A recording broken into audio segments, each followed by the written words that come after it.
มาพี่น้องกินสมกันนี่ครับสบายดีพ่อแม่พี่น้องมื้อนี้มาพบพ่อกันอีกแล้วมื้อนี้ก็มีเมนูพิเศษมาก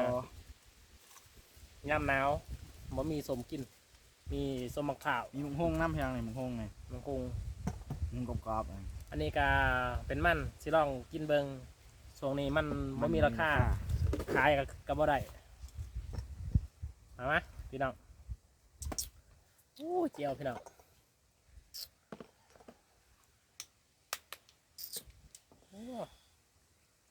ยั่วเลยนี่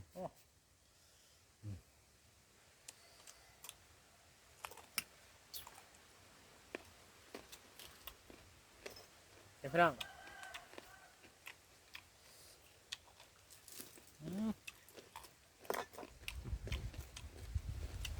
สมมะขาวพี่น้อง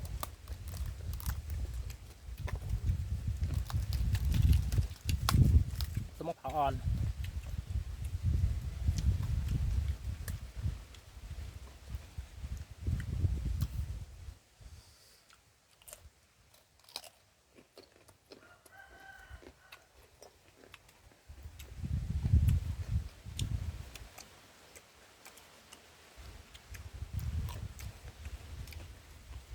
เราผัดนิดนึง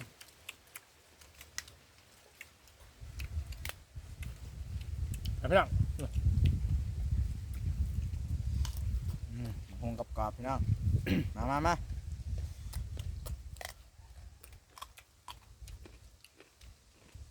ถ้าเค็ดได้ไม่มีส้มกินก็สามารถเอามะพร้าวเนี่ยไปกินได้พี่น้อง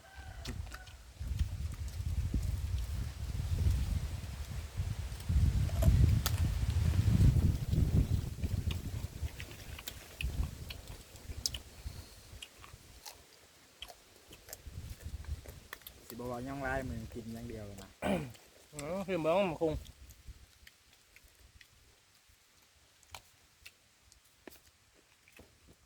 อันนี้กับมะฮุกอ่อนพี่น้อง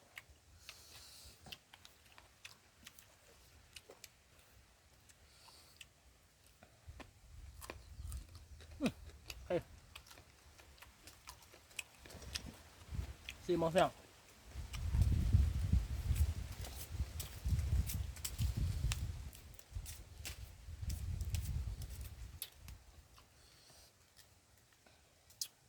ลองบอกพี่น้อง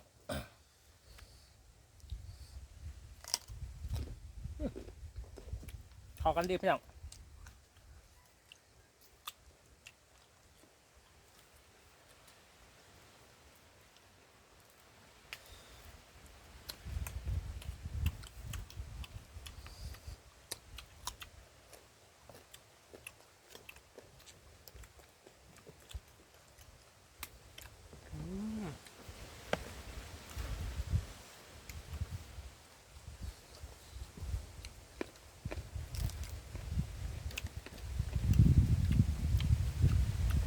อากาศก็หนาวพี่น้องลมพัดเย็นลมพัดเด้อ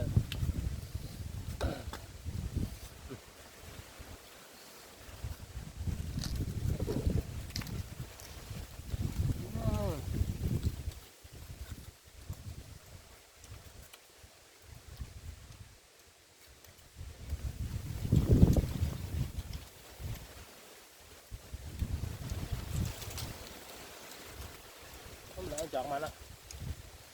กินน้ำแล้ว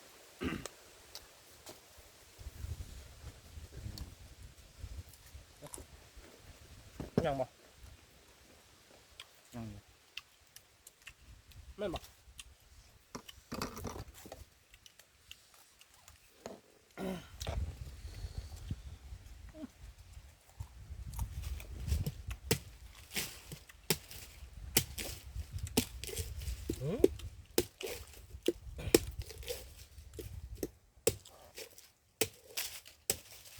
มาพี่น้องมาโอ้ยบ่มีหนามเว้ยมันตกแตก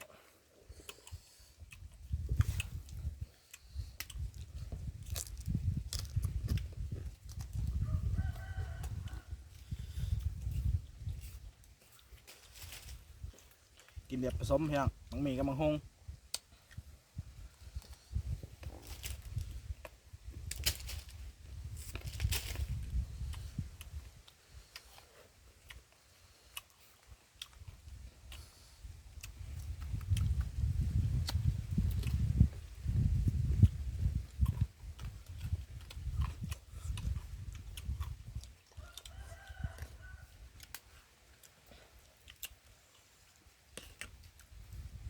ผัดกันได้เนาะมึงเนาะ มีดัง ไม่นั่ง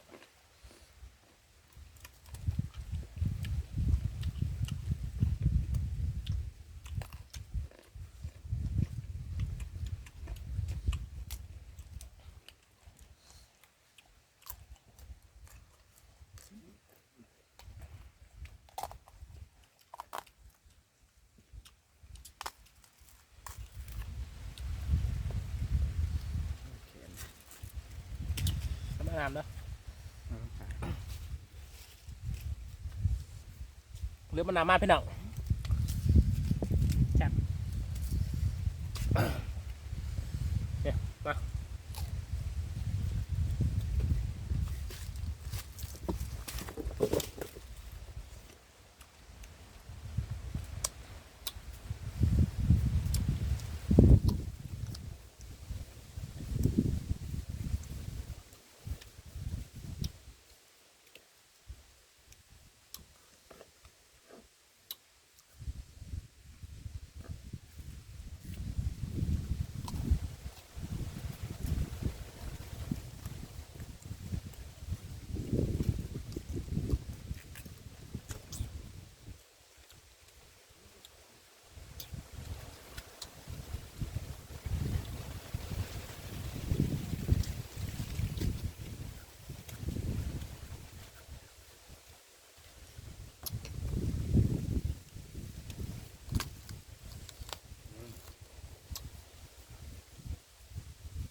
มื่อนี้ก็อากาศหนาวแน่ได้ลงมาถ่ายคลิปพี่น้อง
เมนูนี่กับพักกินพี่น้องส้มอีสานบ้านนอกพี่น้องส้มแกนมะพร้าวอ่อนบ่ได้ละเฮ้ย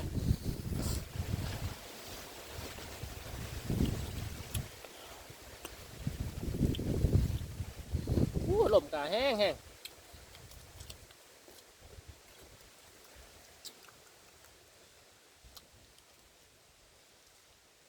ลูกก็ต้องมีพี่น้อง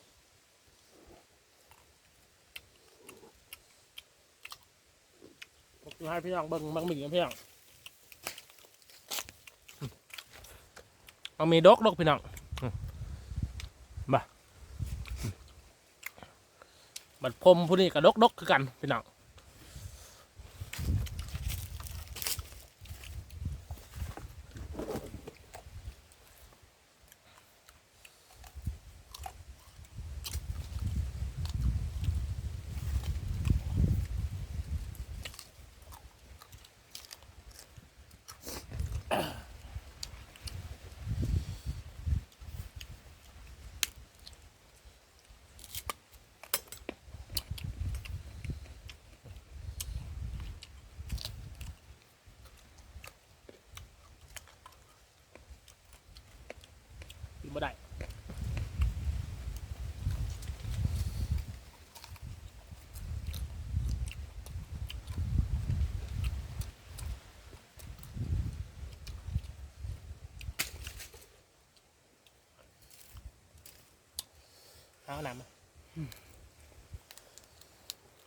ตักไข่กระบอยนะอู้มันหัวเนาะ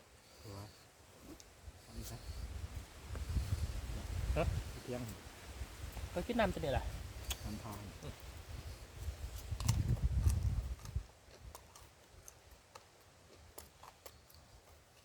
เบิร์ดพี่น้องเจ้าร้าย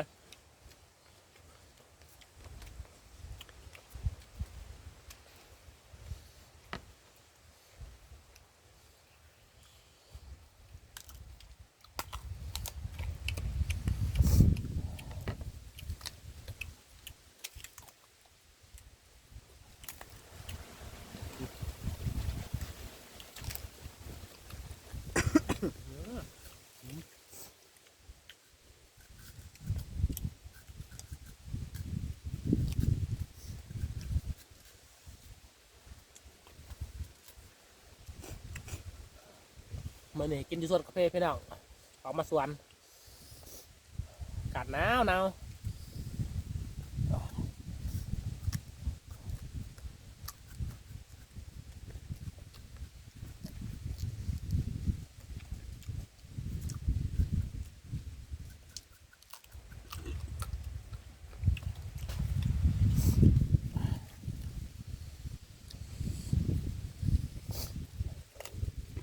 ผมอยากมาพริกเข้าตา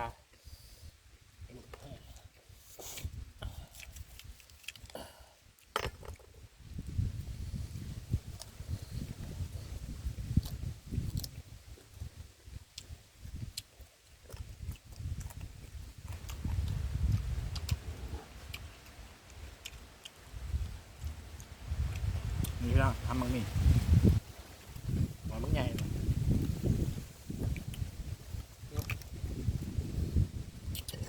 เอาหนังกันเด้อกินบ่กินบ่กินน้ำก่อนพี่น้องไหว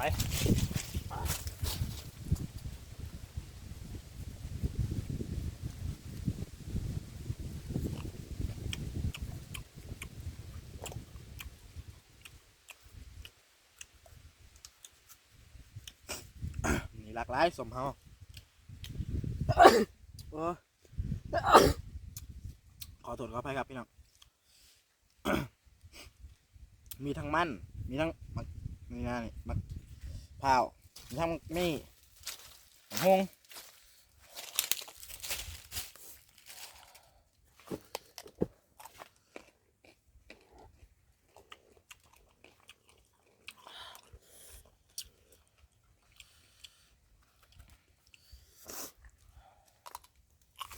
อ้าวคือเขาตักมาแล้วกันเพียเบิร์ดนี่แหละ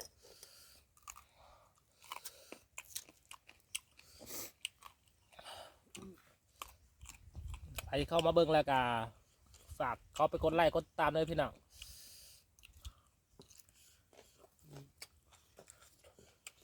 กดไลค์กดแชร์ เพื่อเป็นกำลังใจให้คลิปต่อไปพี่น้อง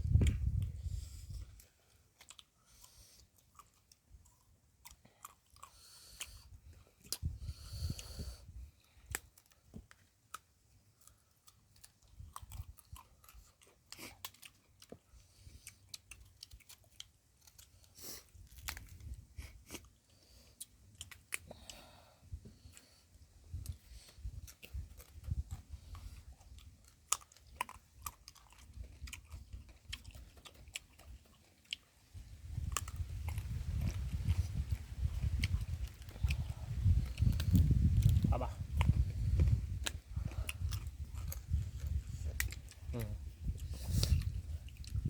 คลิปนี้กาสิจบบ้านสำเร็จแล้วพี่น้องเดี๋ยวคลิปหน้าพอกันไหมเลยพี่น้องฝากกดไลค์กดติดตามเด้อทำนาสีหาเมนูแปลกๆแซ่บๆสู่พี่น้องกิน